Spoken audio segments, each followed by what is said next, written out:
Virtual warriors கிட்ட நான் கேக்குறேன், ஏன்பா விர்ச்சுவல் வாரியர்ஸ்களா உங்களுக்கு மண்டையில எதனா இருக்குதா? ஒரு கண்டென்ட் போடுறீங்க. இதுக்கு நான் பதில் சொல்றேன். மேயர் பிரியா அவர்கள் கேட்டிருக்காங்க, நம்ம விர்ச்சுவல் வாரியர்ஸ்க்கு மண்டையில் ஏதாவது இருக்கான்னு.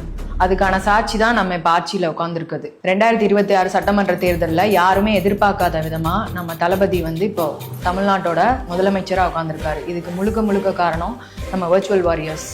மக்கள் வந்து நம்மளை ஒன்றும் தெரியாமல் ஓட்டு போடல, நம்ம வேணும்னு நம்மளை விரும்பி ஓட்டு போட்டு ஜெயிக்க வச்சு உட்கார வச்சுருக்காங்க. இது அவங்களால தாங்க முடியல, இன்னும் அவங்க தோல்வியை அவங்களால ஒத்துக்க முடியல. அதே மாதிரி விர்ச்சுவல் வாரியர்ஸ்ன்னு பேசுகிறீங்கல்ல, இப்போ உங்கள் ஜென்சி கிட்ஸ் வந்து எங்கேருந்து முளைச்சிருக்காங்க திடீர்னு?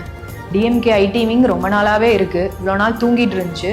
இப்போ இங்கே விர்ச்சுவல் வாரியர்ஸை பார்த்து அவங்க வந்து சோஷியல் மீடியாவில் அவங்க கொடுக்குற இம்பேக்டை பார்த்து பயந்து உங்கள் ஜென்சி கிட்ஸ் எல்லாம் இப்போ ஆக்டிவேட் பண்ணிட்டு இருக்கீங்க. ஆல்ரெடி 2 மாநாடு முடிச்சிட்டீங்க, 3வது இப்போ புதுக்கோட்டையில் நடத்த போறீங்கன்னு நினைக்கிறேன். கரெக்டா?